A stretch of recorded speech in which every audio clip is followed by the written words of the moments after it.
Hello and welcome to another episode of Intentionality where we talk about life with purpose.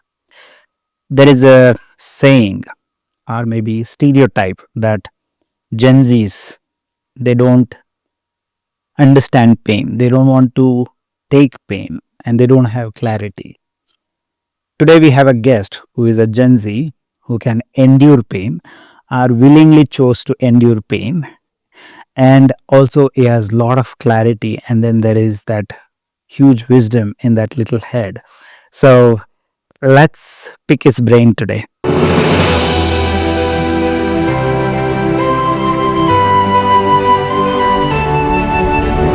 Welcome, Yash, to the podcast.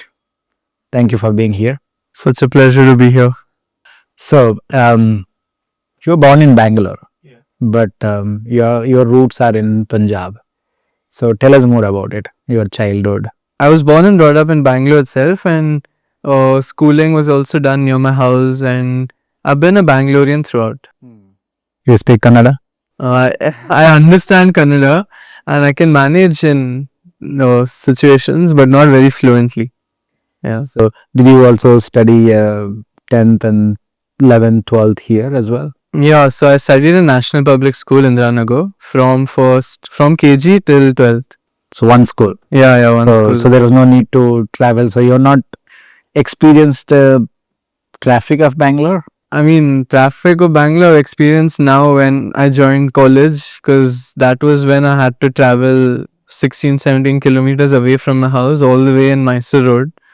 But even that was very easy because of metro. Otherwise, traffic, school was very close to my house, so it was only walking distance. But now is when I've actually realized the Bangalore traffic and going and seeing how much the traffic is in Bangalore. Yeah. So, you're a Gen Z. Yeah. So, tell us more about who are Gen Zs. And there is this stereotype about Gen Zs. They want easy life. But you're an exception to that. I mean, you endure pain. Yeah. Right? So, tell us about who are Gen Zs and what are the characteristics. I think Gen Z are people born in 2002 to 2004. I think these are Gen Z. These are termed Gen Z. 2002 to 2014. No, I think after Gen Z comes Gen Alpha, right. and then Gen X. So I think 2002 to till 2006, I would say Gen Z, who were born between these. And characteristics of Gen Z, I think we are all just looking to have fun, looking to make new memories. And what I see in Gen Z right now is at least many people want to travel the world. They want new experiences. And when I was in college, first year or first semester at least, a lot of this majority of the people in my college were partying, but I never related to that. Of course, I went out to restaurants, I had fun that way, but I've never been to like these parties where they're just dancing, getting drunk. That's something I've consciously stayed away because it didn't really suit right with me, because I was against alcohol and even smoking. Since I'm a runner, I would never smoke as well. Alcohol on and off. In first sem, I did used to do a lot, but after that, I realized that there's no point, because peer pressure in a way gets to you, but it depends on where you draw the line after that. And then after first sem, I was very clear that okay, this is not where I want to go, and this is not what I want to do. So I stayed away from anything that's more addictive. Just went to college, went to restaurants, had fun, went out with friends, but just stayed away from alcohol and smoking in general. Yeah, you stayed away from anything addictive except running, Yeah. which is super addictive. That is, yeah, you don't run one day, you feel low. It's fact. Yeah. So there is this game talking about stereotypes. Gen Zs lack clarity, but you seem to have greater clarity. Even after 12th, you figured out what you want to do. Although you studied mechanical engineering, you want to be a marketeer. Yeah. So where did that clarity come from? Like in 12th grade, when I was in 12th grade, I used to do these part time roles where and my 12th grade was predominantly in COVID. So I didn't have, I was the batch which didn't write 12th grade board exams. Or you have the COVID back. I was the COVID batch, but I think in 11th and 12th, there was a lot of time on my hands as well. And there was this company called Open House where they were looking for students to help them in their marketing outreach. So that was my first stint with marketing, and then I realized that okay, this is fun.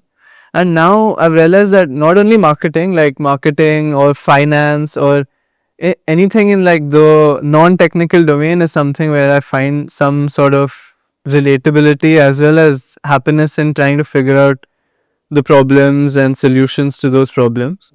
Mechanical engineering, but I didn't have the clarity back then, so I just thought okay, mechanical, because I didn't like coding and I didn't I didn't know what electrical engineering would consist of. So I thought, chalo, let's do mechanical engineering. And mechanical also I chose because I was passionate about physics. But once I joined, I realized that it's the way the teachers are teaching is not really, it's not, you don't really understand much. It's very self study, and there's a huge learning gap from 12th to first semester of engineering. So I think that's where I lost my interest in physics altogether. And after the first sem, I was like, okay, let's just finish it since we've anyway started it. And engineering, anyways, right now is a 3-year course. Last year is predominantly just project work. This is what my parents also told me. So I thought, okay, makes sense. Let's just finish it. And after that, you can continue doing whatever you're passionate about. So I said, yeah, let's just go through the grind, and then cut to now. I am doing something related in the tech domain, but not coding intensive, and I'm doing marketing. And yeah, I'm in a happy space with that right now. Do you like psychology by any chance? No, not that I've had any experience in that. No. Okay. So how was the athletics and academics during the school days? Oh, in school till 6th grade, I would say I was pretty fat. I had a big belly, and I was on the heavier side. But I think after 6th grade in summer, I used to cycle a lot. So I had like many of my friends used to stay close by. So we used to go cycling to a club, and like a fitness club. And over there we used to swim, and then we used to cycle back home. So I think doing this for 2 months just made me lose a lot of weight. So the club was around 2 kilometers, three kilometers away. So we used to cycle, and then we used to swim for 1 hour or 45 minutes, and then we used to cycle back. And by the end of it, we used to be very tired because swimming is tiring. Like even if you're in the pool for 1 hour and even if you're not swimming for that 1 hour duration, uh, overall you just feel more exhausted with the swimming in general. So I think that helped me lose some sort of weight. And then uh, before 6th, I was not into any sport as well. So that was my first just way to, because my friends were doing it, I thought, okay, let's tag along. And after 6th, I started participating in sports in school. So I used to like cricket, but I used to not know how to bowl. I used to chuck like under the underarm. So then I think me and my dad used to play a lot on the road, and he told me to bowl above the shoulder. So then I fell in love with cricket, and then I bowled. I used to bowl a lot in front of my house. Like I used to end up bowling 6 to 10 overs per day, fast bowling. And the neighbor used to get very irritated because his wall and his car used to keep getting hit by the ball. But yeah, I think that's when I started liking cricket, and then I was in the inter-house team for cricket from 8th till 12th, and then even went to represented school once in I think 8th for not 8th 10th once for inter school. And after that, and that time I'd started running as well in 8th grade, or again summer vacation. My dad took me out of bed every day, not every day, but whenever he and my mom used to go to the park. So that's when I first realized that okay, there's something called running. There is so many people in the park as well, walking, jogging, running, and at first I hated it because after 500 meter I used to get a catch. Then after 1 kilometer I used to feel pain in the thighs, pain in the calves. Like it was very painful at least for 1 month. So your father forced you into running? He didn't force me, but he just made sure that I was active. I was leading an active lifestyle. So he used to run a lot, and that's when he told you also try this, and he got me started into running. And the initial force is always necessary to just help you get across to when you feel like okay you can do it on your own now. So I credit my running journey and running how I started running only to him, because if he wouldn't have persisted after even 3-4 times, then I don't think I would be a runner today. Maybe I would be just gymming or yeah. So you used to watch him run? Yeah, like I used to watch him and my mom go to the park, get like a jog in, get a run in, and come back. But I used to be sleeping and getting up. And when they used to come back, they used to be like, "You also come, do something, like lead an active lifestyle." So yeah, that's how it started. This was in 8th. Yeah, this was in 8th. So you started with jogs in the park. Yeah, jogs in the park, in Defense Colony in Ranago. And yeah, one loop of that park was 500 meters. So he used to make me run around 2K to 3K. At that time, 2K, even 1 kilometer felt a lot. Now I can say that 1 kilometer is nothing. So your father helped you persist with it for Yeah. for two For- three times Yeah, like for a month. for a month. And then after a month, he motivated me to sign up for this race. It was my first 5 kilometer race, and that was at that time Cult was just starting out. So it was a Cult promotional 5K event in Cubbon Park, and that was new to me because I've never run on the road. I was only running on that footpath of the park, like the pavement of the park. So that was new to me, and then we trained together only in the park only. That time I don't think we ran on the road. So that was when he trained me in the park for around 1.5 month, and then I ran my first 5K, and my goal was just to, uh, you know, I kept a very optimistic goal. Like I wanted to do below 30 minutes, and I ended up doing it in 29 Wow. 29 minutes for the first 5K. That's fantastic. Yeah. So Ah. that was my first 5K, and then after that I got hooked onto like running races because that feeling was different. Like when they put a medal and there's so many people along with you who's running, you see you get inspired, and everyone is pushing everyone to finish the race no matter what, even if you're in pain. There are people motivating you. So I think that was very new to me, and after that I felt like this is something that's very fun to try and keep doing. Right. So that's one good thing about running, right? Yeah. Everybody gets a medal. Yeah, no first, no last. Yeah. And also of varying ages. So you Yeah. might have seen many adults running. Yeah. So as a Many young kid. adults, many young. Yeah, it was. So then, when did that turn into 10K? After Cult, after the first. So this was in 8th standard. Right? Yeah, this was in 8th. And then after that, again, I used to be regularly running in the park. At that time, I didn't know there was something that you can run on the road, like in traffic. And even my parents were skeptical about, running alone in the road. So I used to then be very regular, but in the park. So I used to do 5 kilometer in that loop of a park. And that park also was like very sharp turns because it's not like a road where you can run straight, take a left. So there were sharp turns, and after a point, it got boring. Like after, say, I hit 7 kilometer once, then I'm like, this is so boring. Like to keep running it in loops is very boring. So then I typed on Google any run clubs near me or any running coaches near me to help me like get better at running. So I knew I wanted to run, that was for sure, because I was enjoying, like I used to go to school, I used to come back and then finish, like eat snacks and something. And then at 6 or 5:36, I used to head to the park. and I used to run 5 to 6 kilometer.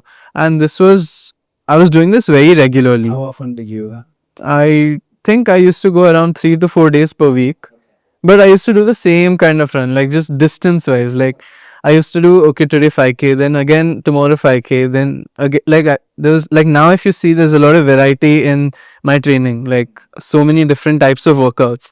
But at that time, I didn't know how to approach or how to even get faster. I thought the more you keep running, the more you become faster. So I ran 5, 6, 7, and then after 7, like I said, I got very fed up of the running in the park. So I went to, I searched, and there was this club called Adidas Runners, and that's when I met Ankita Gaur. So she really guided. Like I remember writing an email to her because I think they had age restriction, like only above 18 can join the. And at that time I think I was around 15 or 16. So I wrote an email to her at 10 o'clock in the night because that's when I was looking at run clubs, and she replied in itself, and like in a period of half an hour she replied. She said, no problem, just come, we're doing a run tomorrow itself. So I was like, okay, wow, this is great, like I'm allowed to go because their age group was 18. So then I told my mom, dad. So we all three of us, we went, and it used to start in the Adidas store in Indranagar. And so she led the warm up, and I saw so many people, at least 25 to 30 people were there, and I was like, okay, wow. And my constant question was, now where are we going to run? Because there's no park in that area. So I was like, where will we run now? And then she was very kind. She helped me, like she was my first proper coach. She helped me, teach me like newer ways to get better, and like provided a structure in my training, provided like all the support that a new runner would need. And so that day, I ran with her, and the route was, we went from AR store all the way till St. John's in Kolmangla, then took a U-turn and came back. So that was my first run on the road, and it was my first run where I was able to run at someone else's pace. And at that time, I didn't know if my pace is good or bad. So I was just happy I was able to run at someone's pace. And she was like, if I was here, she was somewhere there, and we all were a group.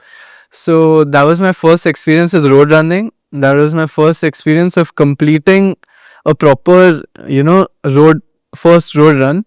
And after that, I was very regular at Adidas, and I used to run with them only they had it only once a week, every Sunday.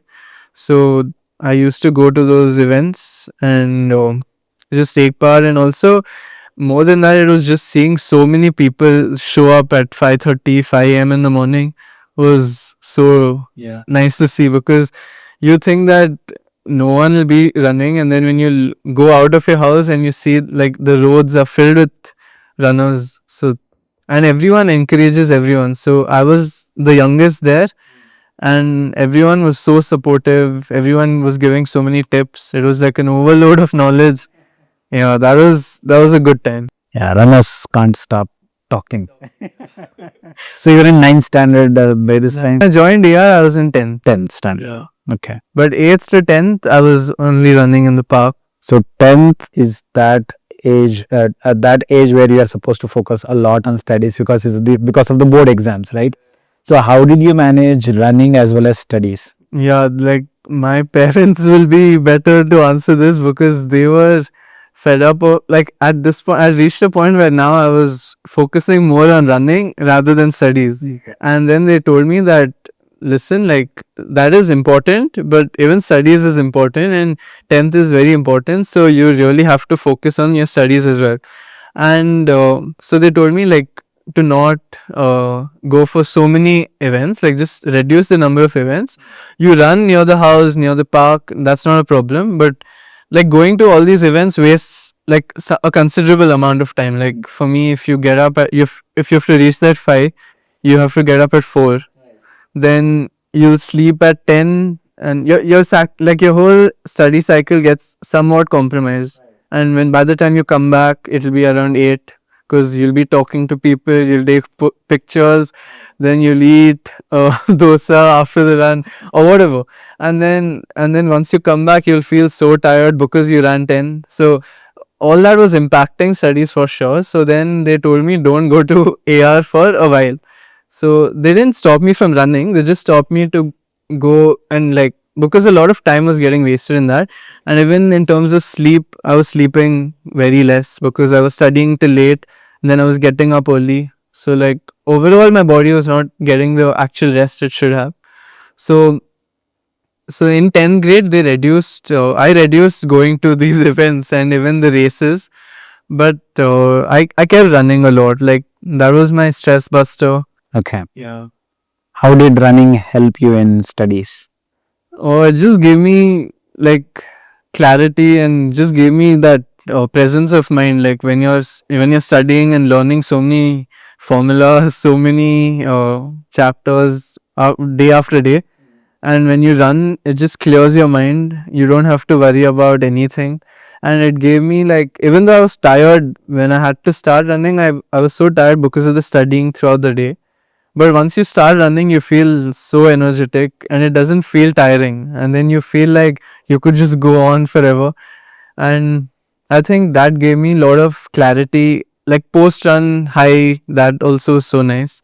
And it just gave me like focus to now that, okay, this is done. So now we can get back to studying. It was a nice break.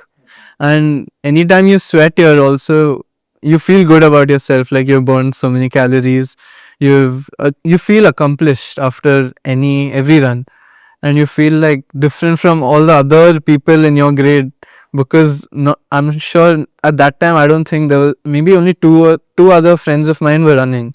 So it felt like you get some sort of superiority complex when you are running and you see others are not. So it gives you that confidence that I'm able to do something that others are not able to do. Yeah, for sure. Yeah. So would you suggest, suppose if somebody is stressed of board exams, either in 10th or 12th, or even preparing for something like JE or NEET, do you suggest they should pick up something like running as a stress buster? Yeah, for sure. I mean, even if they don't like running, just going out for a walk without your phone, or without just It's staying. important. Yeah. Without any device is important, because you can be walking but you'll be scrolling. That's unfair. It doesn't do justice to why you even stepped out of the house in the first place. But if you go and just walk for say 15 to 20 minutes itself, like just take in the nature, or just meditate, like just sit in one place, just breathe 5 to 10 minutes, you'll get much more clarity, you'll get focus also, and you will feel refreshed as well. So if you're not if you're not interested in running, just take up any activity where you're moving, where your body is moving, where you're sweating, and that will help in either you'll get really fit. I mean, you will get definitely fit, and you'll also get the mental benefits of it, because you'll feel good about yourself. If you feel good about yourself, you'll automatically put in more effort to, in your studies. Yeah, so it's like one total cycle. Each thing follows after the other. Right, Yeah. right. So that release of endorphins Yeah. certainly helps in motivation. For sure. Like at least from personal experience, that's what helped me. Like running helped me stay sane in the days where I was occupied with a lot of studies. Yeah. Makes sense. Um, Running is not an independent game. So running requires you to be disciplined in eating, your nutrition, strength. So did you pay attention to those, or you were just running? I was running, but like a lot of credit to the nutrition aspect goes to my mom. Of course. She took care of everything in terms of protein intake, carb intake. Like I didn't have to worry about that at all. And I personally don't like taking any protein supplements or any of those powders. So like all my protein is just through natural sources, like say eggs or dal or tofu or paneer. So in terms of what my mom helped me in was like all the snacks that she made whenever at regular intervals throughout the day. All the snacks were just so healthy, but also so yummy at the same time.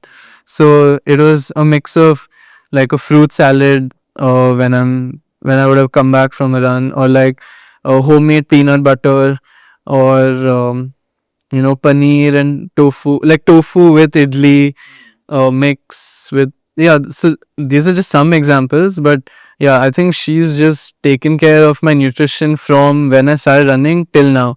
So even now, there's just always healthy snacks which she makes, like, and gives it in my room whenever, like in the evening at least. So I don't. I've never had to worry about nutrition as such. But now recently, like while running, at least I've realized that after a point you can't run without water or without additional fueling. So I think the only not unnatural, like any, the only packaged food that I packaged supplement that I take is like these gels and electrolytes. So these two are the only things, and honestly only things that the runner needs while running. Obviously. Yeah. So these two have somehow, like, allowed myself, okay, like everyone is taking it, so I think it should be fine.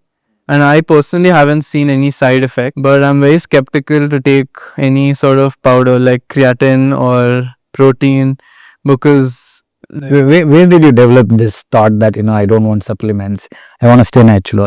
there are so many reports which are, and this, first of all, are these newses of people dying at 40 because of heart attack and heart failure. So that, I think, is some amount of it goes to these powders. It's because of these adulterated substances in the powders.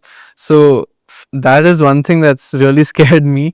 And the second thing is, there's not enough study on these. Like, they would have done their own independent study, but there's no external body that is doing a study on these powders and telling us that, okay, it is fine to take, it is certified to take. You take any new protein powder in the market, everything is trusted, 100% trusted. So I feel like there should be an external body that is seeing that if the process is being followed. So that's why I've always been skeptical to take these. That skepticism has kept you away from Yeah, this. yeah, yeah. So you developed habit of consuming good food, healthy, not eating junk food at a very young age. Yeah, I mean, I do eat junk food. Like, say after the race, you feel like you're on top of the world and you've achieved everything. So yeah, I belt a lot of burgers, a lot of fries. But that's after race. Yeah, yeah. Not really every day. No, no, not like maybe like once, when, like, if in a month I'm doing 2 races, so like post those two, and if I go out for like lunch or dinner, then I don't really control, like there's some people who are very serious and particular. Like, those people I respect, because it's so hard to control when you're outside the house eating. So outside the house, if I'm out with my friends or anything, I don't restrict myself in what to eat or anything. I just eat whatever I like pasta, pizza. And the good thing is that you know that the next day you can burn it. As runners, we need carbs anyways. So I feel like it's okay to have cheat days, but in anything in moderation is what So running has given you that freedom to eat junk whenever you. yeah. So you're trying to strike a balance between healthy food as well as, when you are in social setting, you just want to go with the flow. Yeah. I don't want to I don't want to go to the healthiest item on the menu and order that. Like, I just want to order what everyone else is eating. Yeah. So it's like getting inclusive at that moment in time. Okay. How about strength? So do you do any strength training? I mean, did you start strength training when you started running? No, when I was like, at least for 3-4 years when I started running, I used to do zero strength training. Then after a point I got injured, and that's been my only injury till date. It was like this hip flexor injury where I couldn't even climb up the stairs. So that put me out of running for at least a month. And it put me out for a month, and that was the worst month possible, because mentally I was like, I have nothing to do now. How do I even feel good? Because I was so used to running regularly. So when did this happen? I think this was in 11th. Okay. 11th, or just in the beginning of 12th. I think that's when I got this injury, and then I had to just rest it out. I I couldn't do rehab also because I was not able to climb stairs. So it's not like I could walk also. So I was just resting out. I was icing it. I was foam rolling, and then and I think I also did like these walks in the pool. So, like when you're injured, the doctor suggests that, yeah. So I was not jogging. I was just walking in the pool. I think that helped. But after that, I realized that okay, I've been lacking in strength training, so I should incorporate that. And then I downloaded these fitness apps like Nike Training Club or on YouTube, and all these fitness influencers guided workouts. I took their help. And So you did not go to gym. no, I didn't go to the gym at that time. Now I do have a membership, but at that time I didn't go to the gym. Okay. Yeah. So when did the half marathon happen, and how did it happen? The half marathon happened after 12th. Like until then, it didn't happen because to run a half marathon, you needed an age of 18. And I was like, that doesn't make sense because if you are able to do it, you should be allowed to do it. But yeah, none of the races, like I remember even TCS, my first 10K, even I thought I'll register for TCS 10K because that was the biggest event in Bangalore, and that had age category of 16 years. So I was 15 and I wasn't able to register for that year. So that year I did my first 10K in Thump, the nice road. Yeah, their cutoff was 15, so I just somehow managed 15 years because I was, so they let me. And so that's why I was only stuck with 10-kilometer distance for 3 years. Then after 18 years, I realized that okay, now it's time to finally officially do a half marathon. Unofficially, I'd done like on the road in Cubbon Park. Like I used to go from Indranagar till Vedant Saura and come back. That used to be 21 kilometers. So I realized that age is just a number. If they're categorizing it as only 18 years, that's fundamentally flawed because yeah. And then I did my first half marathon as that time it was Shriram Properties, the Bangalore half marathon. I did that, and I think I did that in a time of 1 hour 45. Nice. That's actually a good Yeah, time. 1 hour for no, sorry, 1 hour 51, and then I got it down to 1 hour 45 the next year. Yeah, so my first one was 1 hour 51, for the first half marathon, and that was after COVID. I think 2021. 2021 was my first official half because COVID happened and then there were no races. So that time I used to do unofficially, but officially first half marathon was that. Did you have any coaches helping you at this time? Yeah, that time I had Ankita Gaur. She was still the captain of Adidas Runners, so she was helping me with the training plans. And then I realized that I was not doing a lot of things right when I started running. I was doing the same type of run, and she helped me with sorting interval workouts on one day, then a long run on the weekend, and in the middle, easy runs, and also tempo runs. So these were new terms to me. I myself didn't know it, and I was like, wow, there's so much more to running than I thought there was. So I think that helped me get faster. It also built a lot of endurance, which I didn't have previously. So these two like long runs and intervals helped me become a more well-rounded runner, coupled with strength training. Because after that injury, I've not neglected strength training at all. So I'm very scared to get injured, and thankfully, touch wood, I haven't gotten injured after that hip flexor injury. So I've been injury free throughout, and I credit that to strength training itself. So earlier you said semester 1 to 6. It's a pure grind. So what were the college timings? My college started from around 8:15, and it used to end at 3. Okay. And then you have to study anyway. Yeah. So there are semester exams. Yeah. So you did strength training. You were already into half marathons now. So you had to run. What was the mileage that you were putting? I was putting around 40 to 50 kilometers per week. So 40 to 50 kilometers strength training plus the college grind. How did you manage all these three? So to be very honest, first year of college, I like in that 1 year, I ran a total of maybe 200 kilometers, which I usually used to finish off in 1 month. I did 200 in that whole year. So I slacked like a lot in the first year of college because it took me a while to get used to it. And it was my first time traveling a lot as well. So because I was never used to traveling so much in a day. And this was 2 hours, 2.5 hours used to just go in traveling per day. And Oh, this was the first experience of Bangalore traffic for yeah, you. yeah, and also like I was just very distracted with so many new people, with a lot of like first sem I had so many friends, then it gets filtered out, and then in the end of the year you have like five. But yeah, so I was very distracted in the first year of college, and I think that's why I didn't run much, and I think I'd also gotten a bit burnt out with running previously. Like I hit, so I had a time, I wanted to hit sub 42 minutes in a 10K. And then I hit that at TCS 2022. And after that, I thought, okay, now I've achieved everything in running. Now I don't have to train anymore. It will come automatically. So then I was like, okay, now what's there to train for? Now I'm 42. Next month I'll do 40.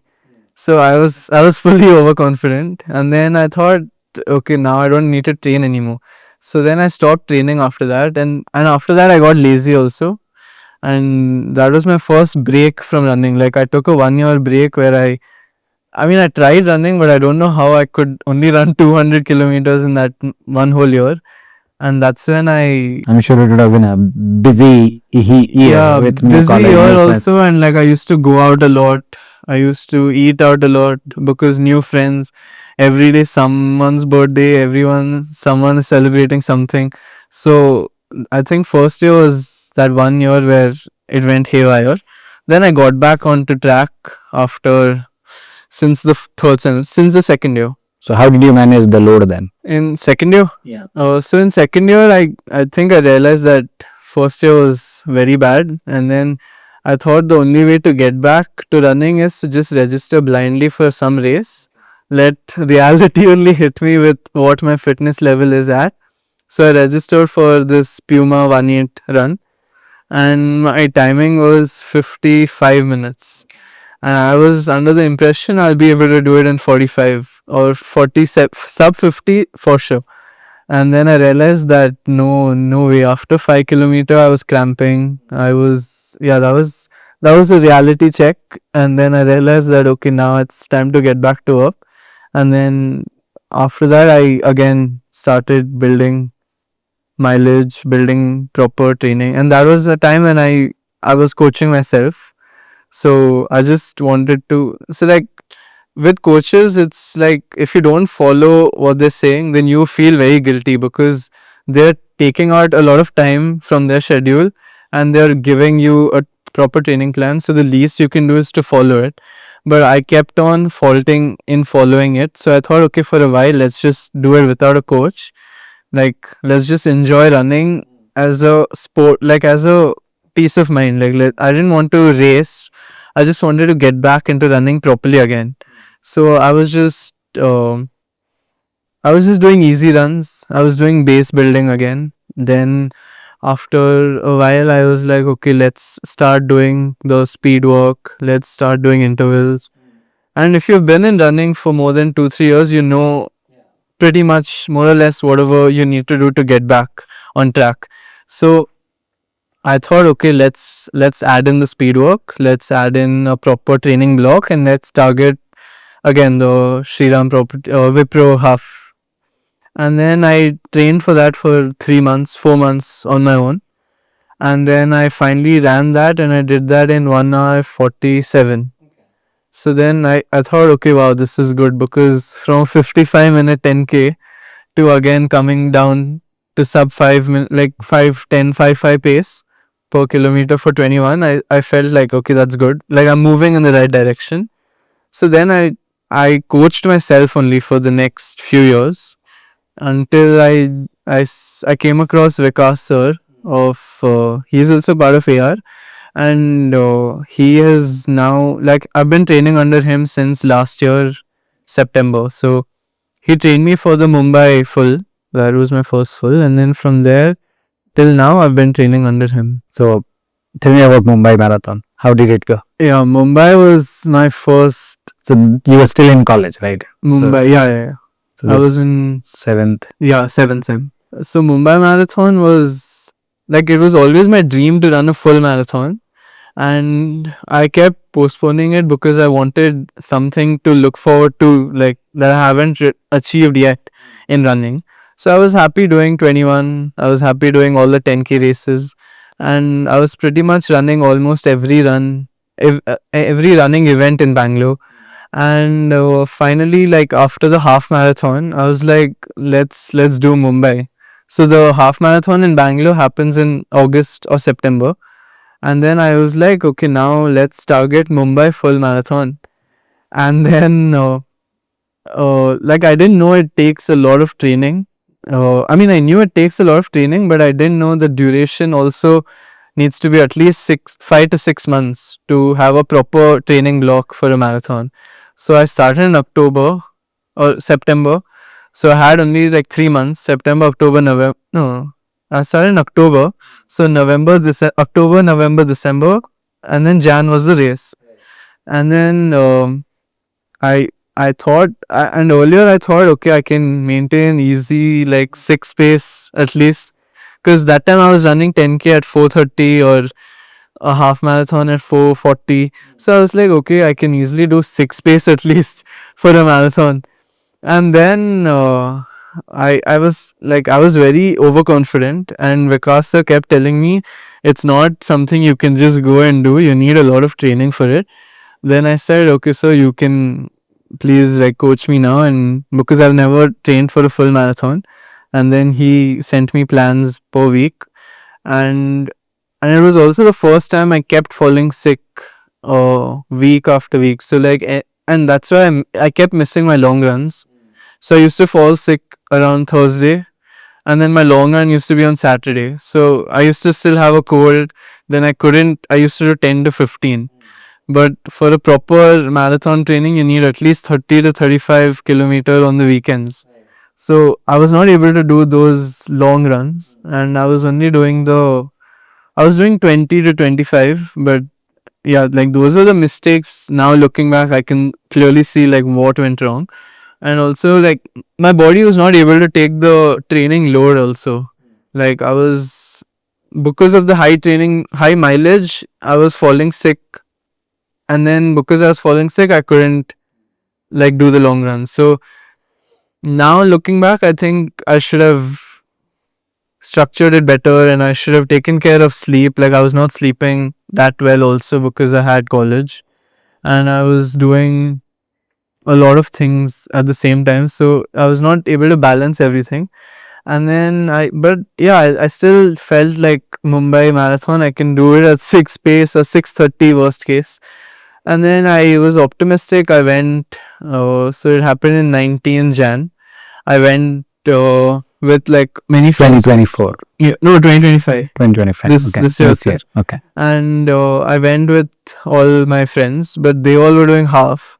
So they were roaming around Mumbai, but I was skeptical because I thought the next day I need to run 42. So I was only in the South Bombay area near the start line. I'd booked a hotel, like walking distance from the start line, because I thought after the race I don't think I'll be able to even crawl. So I booked a hotel nearby, and then on comes race day.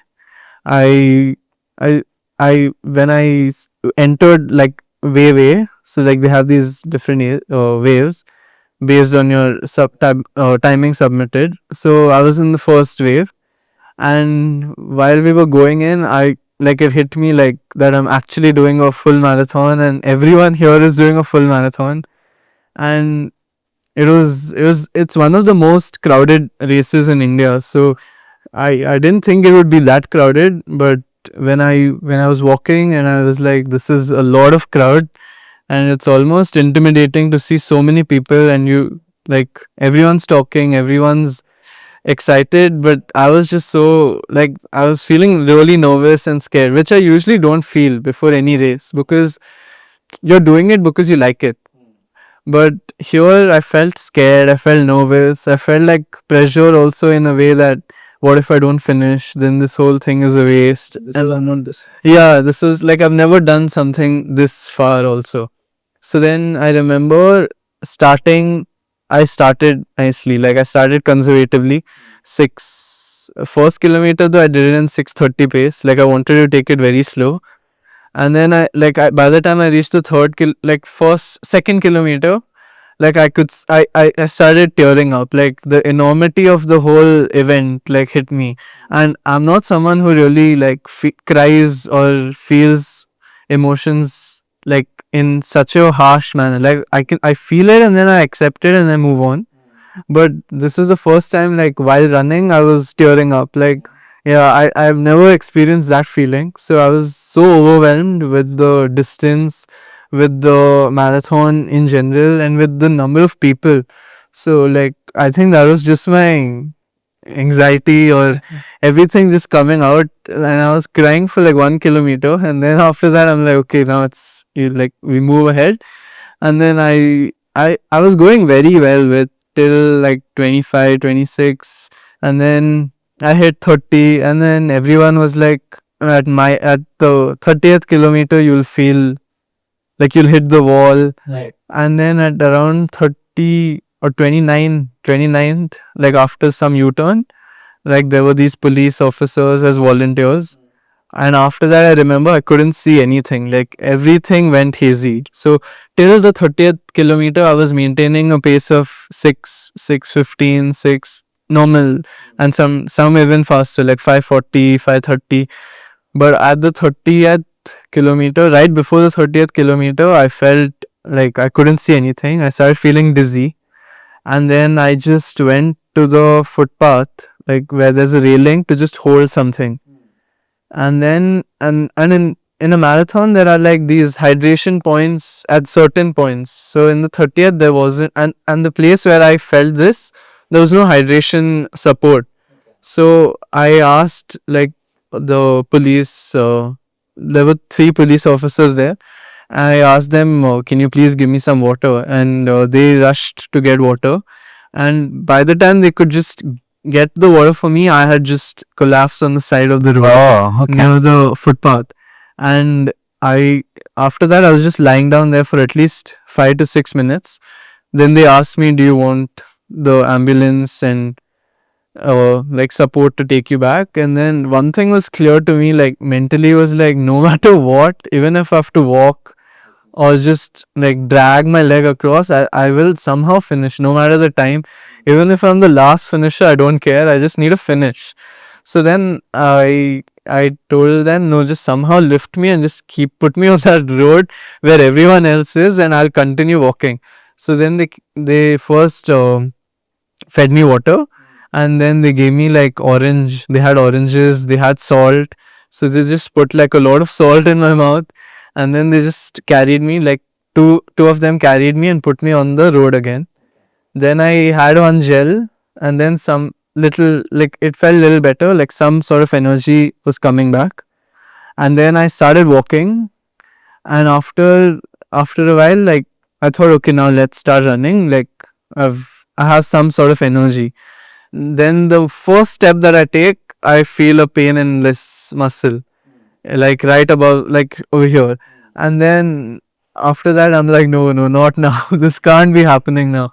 And then I push more, and then my calf muscle is like contract, like I could see it contract like that. And then I'm like, okay, this is so scary, and I've never experienced all, because like I said, I didn't run anything above 32. Like, So all that was showing up now. yeah, so that was all coming and biting me now. So 32 was my longest training run, but in Mumbai, like after 30, like I had a muscle pull here, and my calves were very badly cramped. Well, this year even the weather was not helping. Yeah, I mean, like I didn't find weather to be that much of a problem, but like the sun was out after 30, Maybe at that time I was walking, so I didn't really figure that it was that bad. But yeah, like at till 30, I was fine with the weather. I was fine, and like the support also just keeps you going, keeps you motivated, and just tells you like don't, no matter what, don't stop. And then I kept walking, and then I used to jog 100 meters. I used to walk 500 meters. So I kept doing this. Then after 32, though, I realized I can't run anymore. Like it was just not allowing me to run. And now thinking back, maybe I should have pushed through that, like just to find some rhythm. But it's easier to say that, yeah, than to actually be in that situation. So yeah, the next 12 kilometers, the next 10 kilometers, I walked. I walked from every step. I kept walking, and then in the middle, I used to try running. I used to not be able to run even 100 meters. Then again, I kept walking, and then now I'm like, okay, it's and if you're walking 10 kilometer after running 32, it's you feel like this is longer than the 32-kilometer run itself. So then you're like, do I just give up? Do I just do I push? Do I give up? Do I what do I do? Like you don't have any energy to think also when you're at 35, 36. But then I saw a lot of food on the way. I was like, okay, at least I'm not running. Let's just enjoy the food. They were giving samosas, they were giving coke, they were giving dates.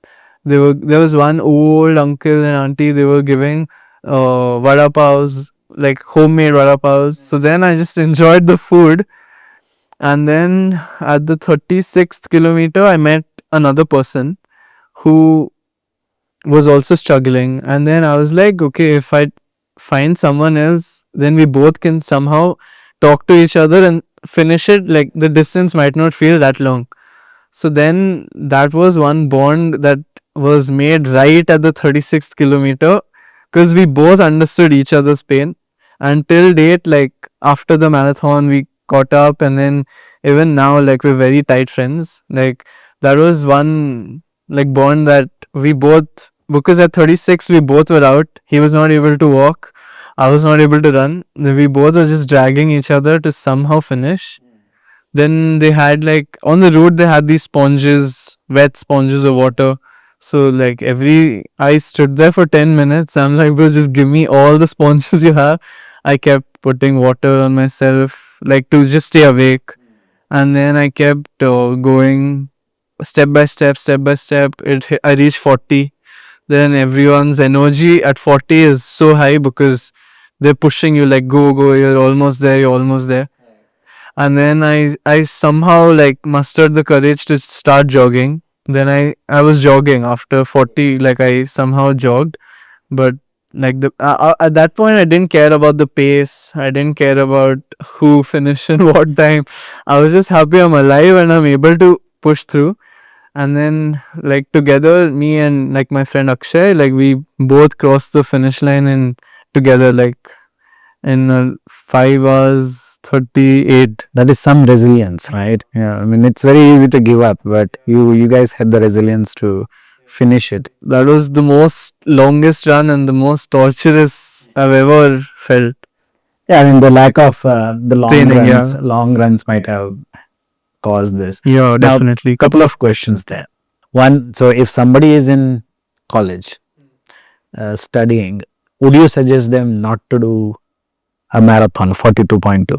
I would see, it depends on how they're able to manage their time. So marathon training requires a lot of dedication to time. And if they have time on their hands, and if they're able to manage studies as well as high mileage of marathon training, then I would say yeah, go for it. But if you think that it's the same training as a 10K or a 21K and you'll be able to balance it, then that's not something that is possible. And that I'm speaking from my own experience, because I thought I underestimated the marathon, which is the first mistake I made. I was like, okay, 6:30 pace, I can just, it's a stroll. Like I really underestimated it like a lot, and it truly humbled me now. And now I've realized that you can't just go for it without training. So if any person who's studying, who wants to run a marathon, I think first you need to know that if you have that much time on your hands, and if you can dedicate a lot of training, harsh training, it's not like easy. Like you can't just do 10K every day. Like you have to do a lot of long runs. You have to do a lot of easy. Like it's a grind. It requires 70 plus 70 to kilometers, 80. Yeah. right? So I think that's when I mean that's what I feel, that if you have time, go for it, but don't go to train for a marathon if you can't commit to it fully. So you are an engineering student. I mean, you're still not out of it yet. So realistically speaking, from your experience, what is the weekly mileage an engineering student can run? You can do 50 to 60, realistically speaking. Okay, not 60, maybe 45 to 50 is doable. Like if you get up in the morning before college, I would say don't leave anything after college, because you don't know what can happen after college. Like some plan can come up, or you might have more assignments, or you might have to study for an assignment the next day. So just finish off the hard part of before the actual day starts, and then you will feel better about yourself as well, because everyone is waking up at 8 and reaching college, but you have already finished 10, or how much ever you've planned for the day. You've already finished that, and rest of the day is free. So like in my first year of college, what I did was I kept thinking, okay, I'll come back and run. But that never happened, because it's hard to come back after a long day and then get out of the house and then do some mileage. But if you get up early in the morning, you're fresh and you're not tired. You can do mileage on fresh legs. You can do it with a clear mind. And then after that, head to college and live whatever throughout the day, survive. Now, the mindset, what you said. So if you have run few kilometers, especially if it is for marathon, maybe you would have done a long run, maybe a medium long run, like 15 to 20 kilometers. So that might actually give you that boost. Oh, I have done something Yeah. big already. So that they let whatever it may be in the Whatever day, I it will can take it. throw, yeah. So that's a good thing to do in the morning. So Yeah. that's what you did. So you were running in the morning. Morning, yeah. So go to college, come back. So how was your day looking like during college? So in college, I used to run in the morning, and because my college started earlier than other colleges, it started at 8. So I used to get up at 4, and I used to get out of the house at 5. I used to come back by around 6 or 6:30 based on the distance. And then from 6:30 I had to leave the house at 7:15 to make it there just in time at 8 o'clock. So 6:30 to 7:15 was all the time I had to take a shower, have proper food, and then change clothes and head out. And so that was my morning like. Then I reached college at just in time for the class, and throughout the college was just classes.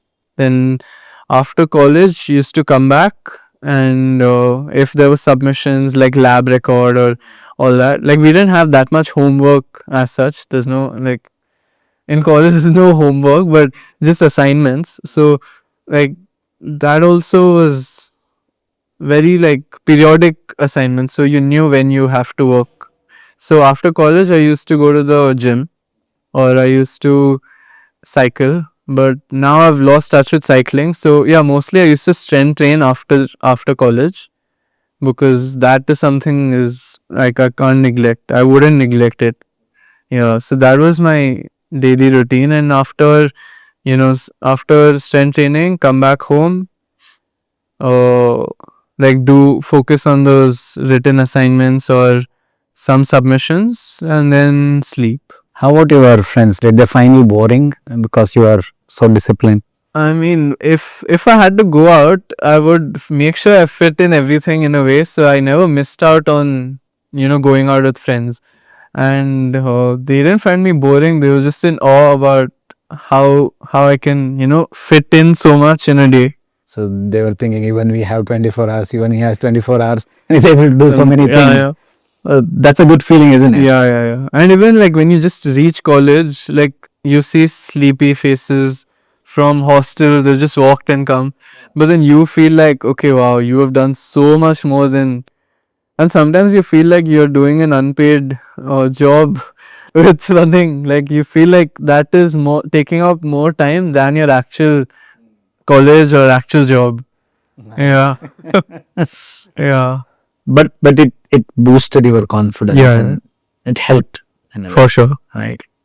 Okay. So you suggest somebody who is studying, whether it is 10th, 12th or college, To just be active physically in any way. do something. Yeah. Has a lot of physical and mental benefits. You wrote a book. Yeah.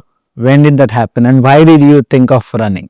So, like, this was like the phase when I wrote the book was a phase where I was obsessed with running. Like, I used to watch, I might have watched all videos on YouTube related to running. How Kenyans train, what Kenyans eat, because they are the fastest runners. And after a point, I realized that okay, fine, like let's start blogging. Like I used to blog a lot from my first. I don't remember when I started, but I think it was in the lockdown, just before lockdown, maybe in 10th end.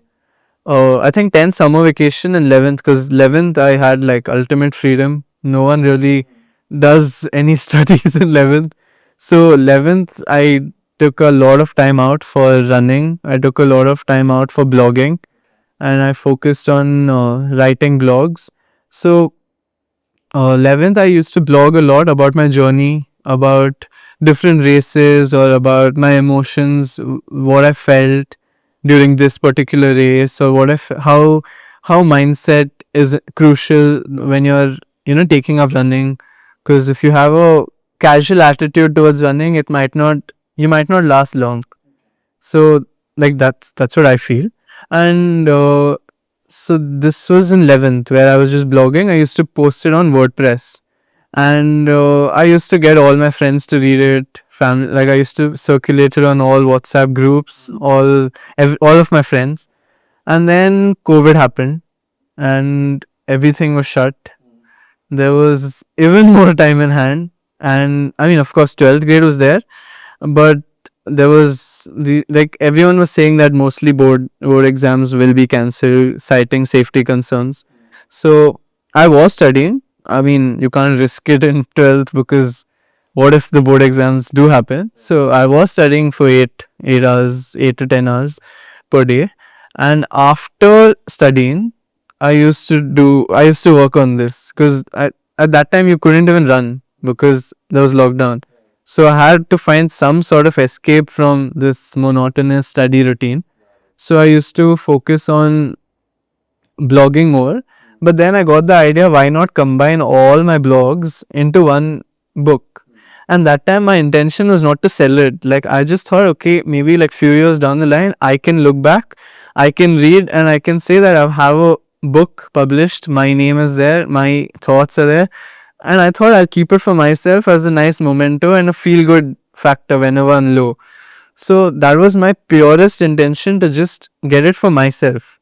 So I started working on, and then I realized that okay, if you need a book, 30-page book wouldn't cut it, or a 50-page book won't cut it. So I blogged, I combined first all the, maybe I had 12 blogs then. I combined all of that. That came to around 20 pages. And then I'm like, okay, how can I create a book in 20 pages? So then I wrote about other stuff in my running journey that had not happened yet. And now, in thinking about it, it was too soon to even write a book on running, because I've done so much after I published that book. But yeah, so I started writing about mindset of running. I started writing about the low phase where I didn't enjoy like running because I was burnt out. I was, yeah, so I wrote about all the stuff that I hadn't written really in my blogs. I thought, okay, let's combine everything. Let's make it a proper book. And then, so like I was just doing Google Docs, and at this time my parents didn't know about it. So they knew I was studying, but after studying they thought, okay, he's gonna sleep now. But after studying for 8 to 10 hours, this used to be like my distraction, and it used to be like my happy place. Like just to at the end of the day when you're done for the day, I would start typing. I would edit. I would see if it makes sense. And that time there was no chat GPT. Like if I have to write a book now, my life would be so easy. Right. I could just copy paste. I could just send the document to chat. And then we'll let Everything it would, create it yeah. for you. So that time there was no chat GPT. There was no, even those, like now there are tools like paraphrasing it, like Grammarly. Like even that time there was no tool like Grammarly itself. So everything was just manually done. And like I used to read, then I used to say, okay, it doesn't sound good. Then I used to edit, then I used to retype it.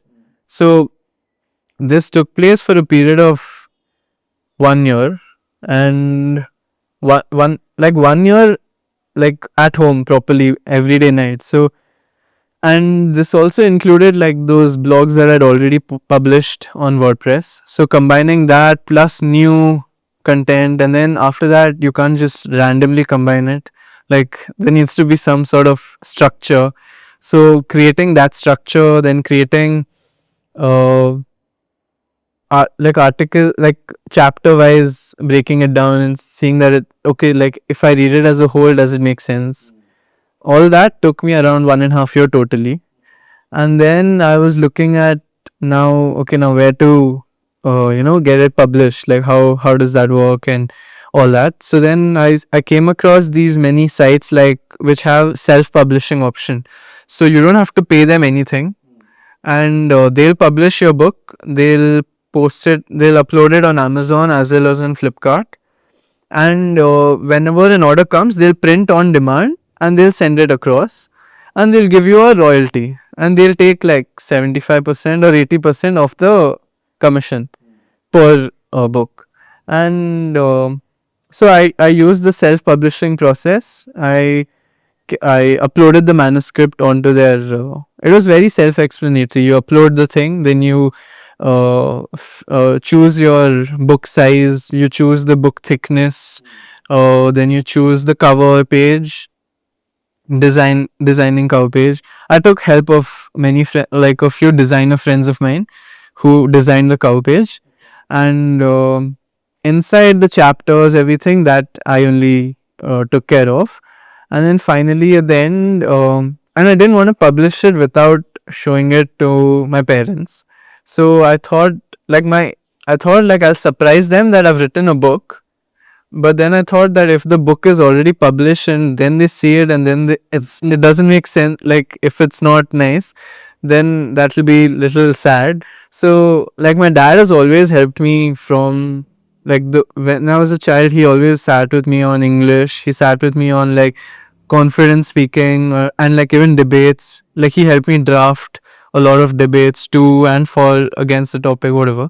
So I went to him and I said, like one day randomly I dropped the bomb that, oh guys, I've written a book. And then they're like, what? Like a book? And then I said, yeah, I've written a book related to running, because at that time running was my life. Like even now is, but that time there was nothing more that I was obsessed about than running. So I said, okay, guys, I've written a book. Now, I originally wanted to publish it and then give you the final hard copy, but I thought, like, let's edit it together and just see if it makes sense.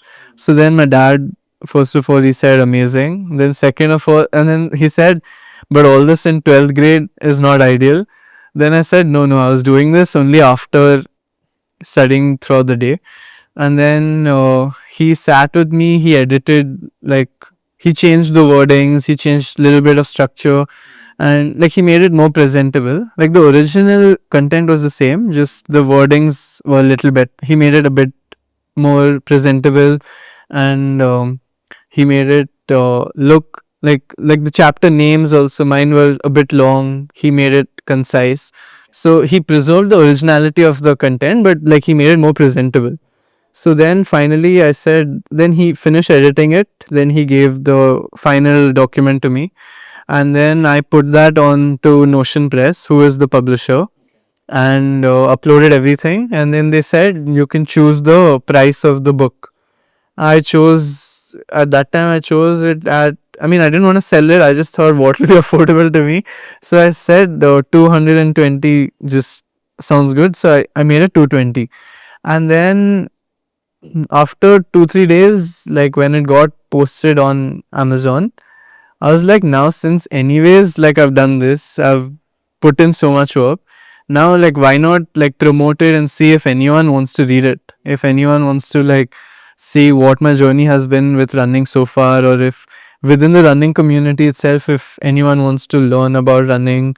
But I made it clear that it's not a how to start running book. It's just a book where I've written what I felt, my experiences, my thoughts during hard races, and my mentality also, like mindset wise, when you don't feel like running. But like more often than not, like runners, like you have more bad days than good days. Like if you have a good workout, that's very, like if you run a good fast rep workout, that's very rare compared to like an easy pace. Like easy pace you can do any day, but like hitting the paces perfectly, nailing it, like those days are hard to come by. So that's what I spoke about mainly in the book. And then after that I thought, okay, now let's try and promote this book, let's try and sell copies. And that's when I really that was my first exposure to sales, like properly like pitching my book to people, like writing a paragraph on what this is, how it'll help you, or like even if you don't run it, you'll relate to the emotions I felt, you'll relate to, like I've written it as a story. So anyone who picks it up will won't get bored even if they don't run. So that's how I sold it. And then I realized that if I sell it on Amazon, I'll be getting only like 35 rupees per book. So even if I sell 100 copies, I'll get only 3500. So I was like, let's collaborate with someone else who can take, so who can like store these books and sell it and give me like majority, like at least 80 to 90% commission.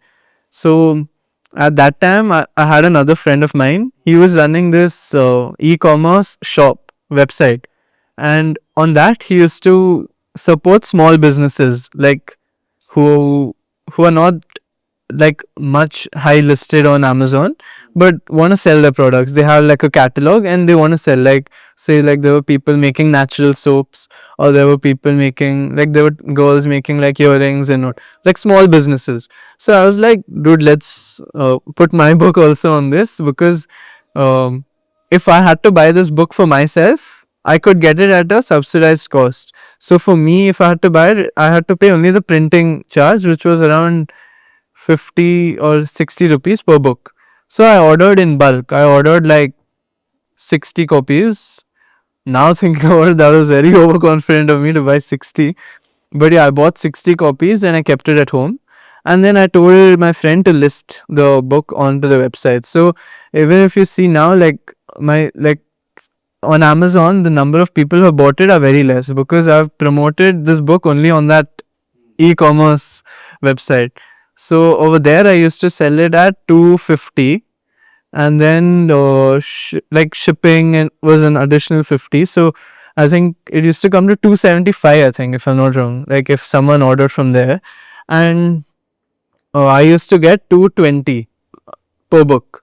So that was like now that makes sense, because I'm getting majority of the thing. He used to take about 5% for per every book sold, which was fair. And so I sold like around, totally I've sold 300 plus copies till date. Nice. That's great. Yeah, like I collaborated with like Jayanagar Jaguars in Indranagar. I collaborated with like I tried selling it in my music class. Like I used to sing, so I sold it basically wherever I go.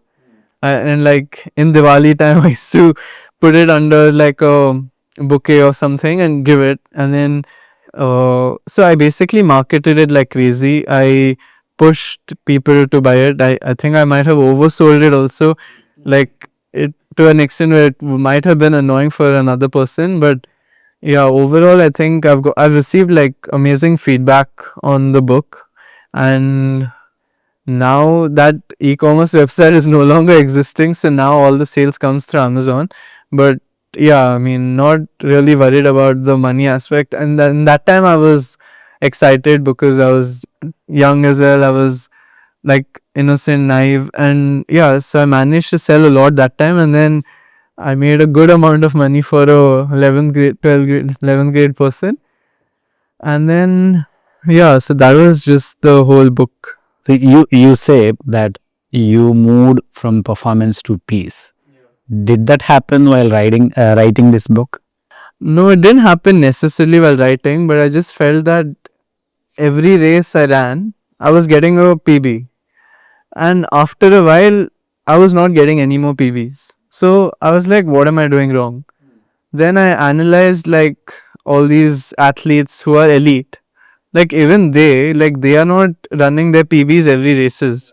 So I realized that if the best itself are not running personal bests every week, and if they do it full time, then how can you expect people like us who are taking it part time, who do it for fun, or like even if you're serious, but we don't dedicate our whole life only towards running. So I thought, how can we get PBs if the greatest runners, greatest long distance runners are not getting it? So then I realized that you can't hit a fast time every race. Like every race, if you go out with I mean, your intention might be there to go out and run a fast time, but your effort might not be equivalent to a PB. So even if you're putting 100% effort on that day, it might not guarantee a Yep. personal best because body is different. It'll react differently on different days. You need to accept what how you performed on that day, and all you can control is you giving your 100%. So any race after that, like there was a brief period where I was very sad. I was like, what is this? I'm putting in the work, but I'm stuck at 45 forever. And then like it took me so much time to break 45 and just come down to 44, 43, 42. So from 55, I went easily to 52, then 51, 50, 49. This for the 10K, then 48, 47, 46 also. And then I realized that I'm not able to go past that barrier. And then I was like, this is so like not ideal because you're putting in the work, you're actually working hard, you're doing everything that you've been doing previously also, then why are you not getting the results?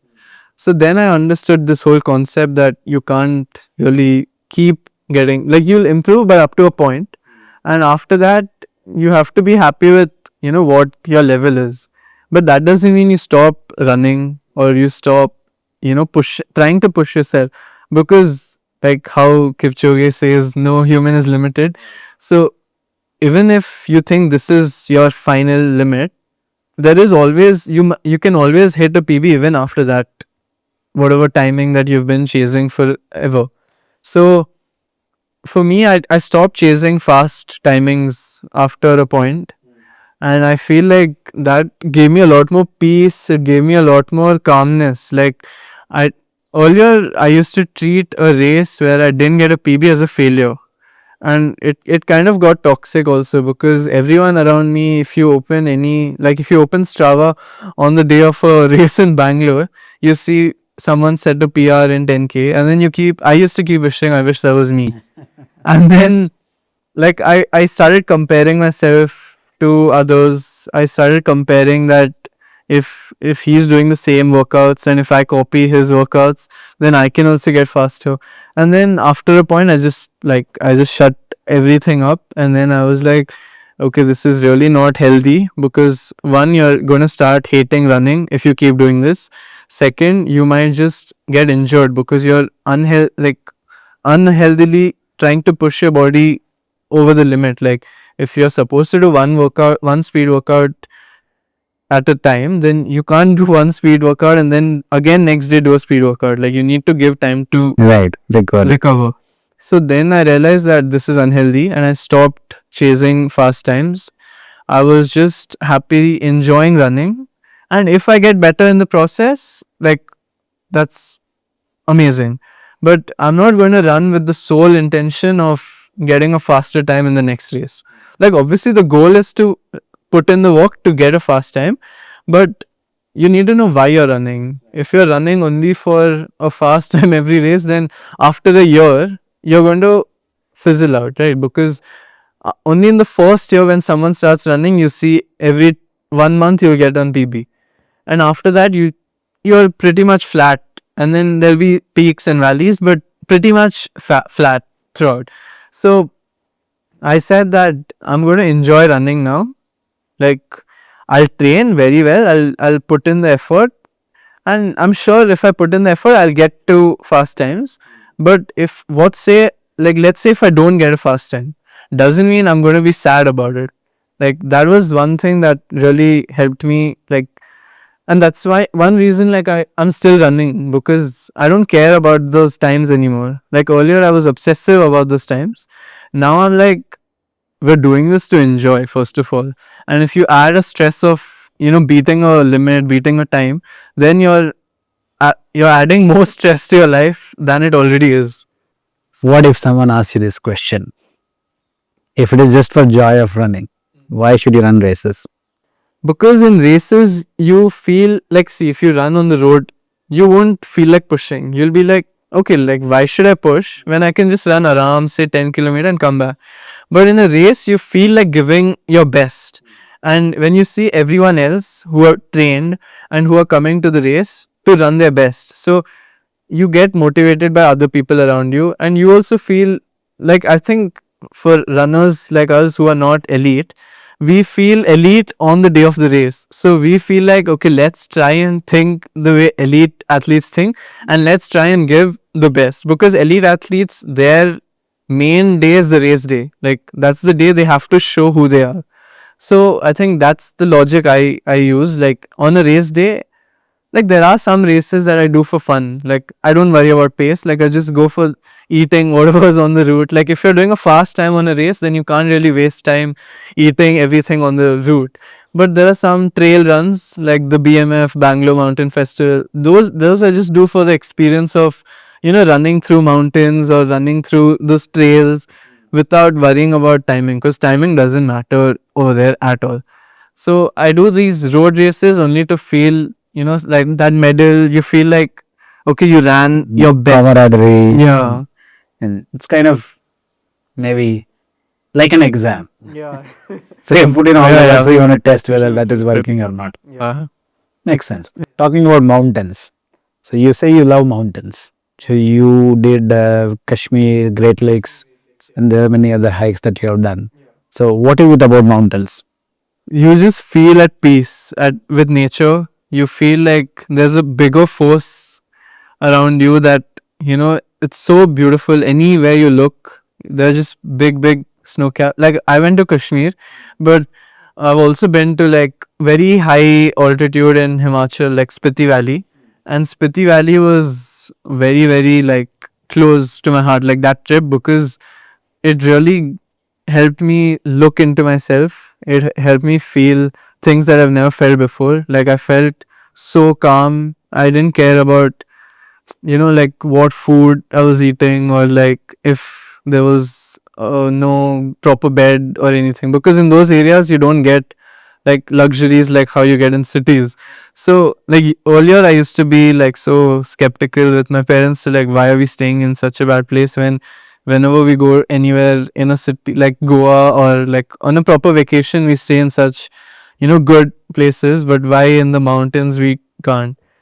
So that used to be my mindset before, but then when I realized that the mountains are all about the nature and not about the comfort in like these materialistic things, I felt like the mountains are just like closer to me than like beaches. Like, I love beaches. I love chilling on those shacks, or just, eating a lot of food, swimming on the sea.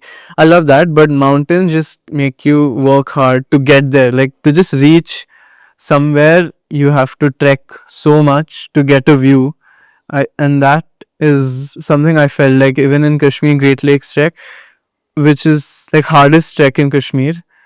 Every day you're trekking around 13 to 15 kilometer, and you're climbing every day. The altitude also gets higher.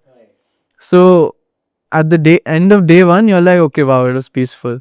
And then when you get up the next day, you're like, okay, this is not peaceful. You feel a lot of pain, you feel tired, and then you have to continue pushing yourself to go above and above. And then as you keep climbing altitude, you see other people also along with you.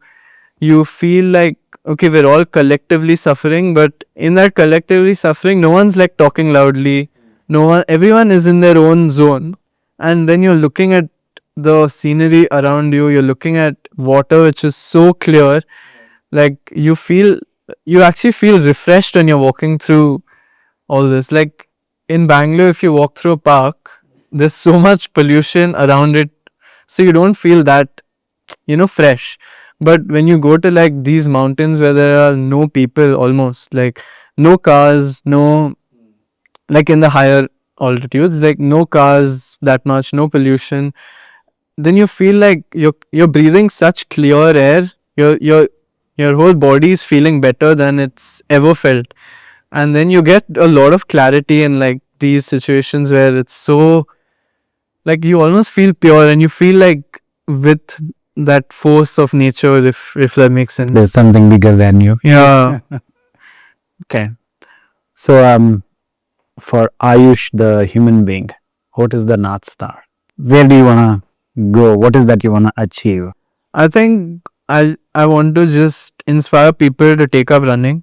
Like over the last 1 year, I've been helping people run, like helping, like coaching them. Like I'm not certified, but I've just had some sort of experience in running, so like I can still help people. So I've been helping like 8 athletes now, and that gives me happiness, because to see like a person you are training succeed or get like a PB, it's like the best feeling in the world. Like even, I don't know, like even your PB sometimes feels little, okay, fine, great, but yeah, like when you see like someone you have trained with your experience and they have followed everything you've said to the T, and then they get a PB, you feel out of the world. So that is one like North Star, like just helping people to get into running and helping them see the benefits that are there for them. And that is one. And then another would be to travel around the world to just experience different cultures, different people, how people are in general. Like right now, I'm just limited to Bangalore, and like whenever I've traveled with my parents, like Singapore, Sri Lanka, it's just been like not much interaction with other people of there. So what I want to do is I want to go around the world. I want to talk to people. I want to learn from their experiences. I want to see what's the difference in mindset between us and anyone else.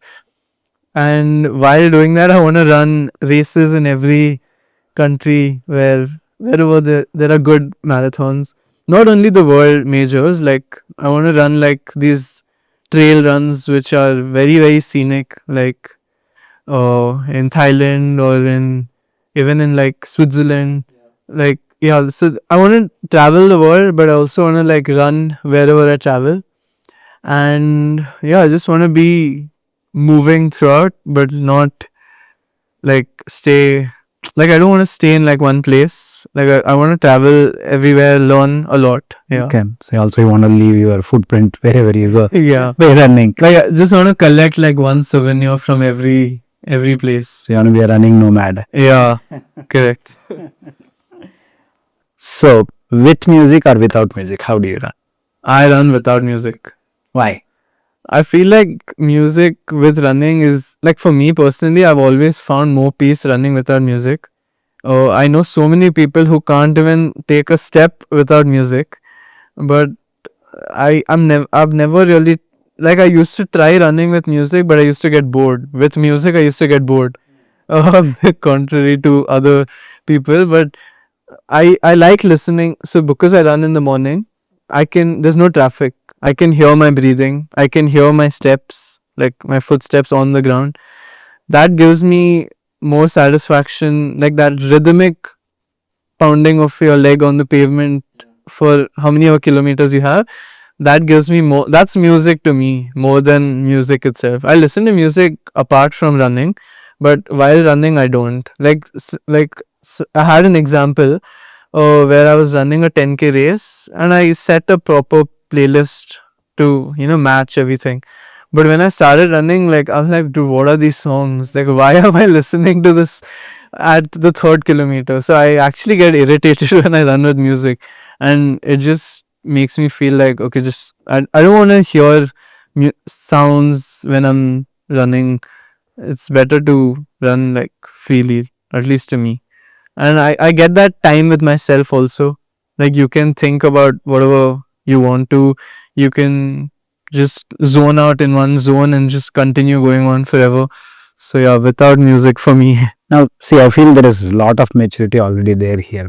You're just 22 now. Yeah, 22. 22. So at the age of 22, there's a lot of maturity. So you already seen a lot of things that many elders wouldn't have seen. So I'm sure there are many 20 years old who are still not clear on what they want to do. Maybe no discipline. So if they, let's say, listen to you and then they feel like, okay, I want what Yash has. What is your advice for them?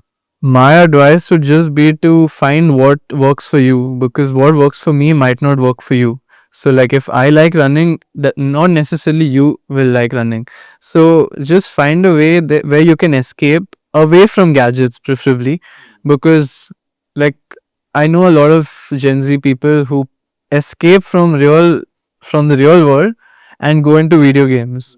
But that is not really an escape. Like you're getting dopamine, everything fair, but like escape into a nature, preferably a natural surrounding like a lake or a water, or like take up swimming, take up or just do anything which involves you to be away from your gadget. It can be cooking, it can be just sitting and meditating, or it can just be singing, like just doing an activity that doesn't involve you to be on your phone. I think that is important for everyone. So that's the key word. Yeah. Away from gadgets. Away Not anything away from yeah. gadgets. I mean, personally, I'm not away from gadgets a lot, but while running, at least I'm away from the gadget, and I think that few hours, even while I'm at the gym, I don't listen to music. So while I'm at the gym, while I'm swimming, you can anyways not listen. But yeah, so anytime I'm doing an activity, I don't listen to music, or I mean, I'm not with a gadget at those times. So that's my definition of staying away from the gadget. But apart from that, I'm also hooked on to like Instagram and social media, like any Gen Z. It's not like I'm some great human, but yeah, like just even I'm a work in progress in trying to limit the social Of course, media. every human being on Yeah. this earth is work in progress. Yeah. No, so that's a great advice. Any other thoughts that you want to share with our audience? I think if you're starting out with something, just stick to it long enough, because in the initial stages, it might seem like this is the hardest thing in the world. But I think after there'll come a point where, like you'll flip a switch, and then after that, you can keep going forever. So I think just stick in it long enough to face that switch, and after that, you'll just fly. So discipline and consistency is key for progress. Yeah. Like even if you hate it currently, but just push through, and you'll find another dimension. Thank you, Yash, for coming on the pod. I hope you gain a lot of world experiences running around the world, and then develop even more wisdom, and then come up with a newer version of your book, or maybe write new books. Yeah, for sure. And even you have been like so inspiring, like seeing your runs on Strava. I'm quite young compared to you in the running world, so I've just started running. So you have been running for quite some time. You have a lot of wisdom which I don't have. I'm sure that's not true, because you've also achieved a lot, and it was really nice. Thank you for talking to me. It was wonderful. Thank you. Thank you.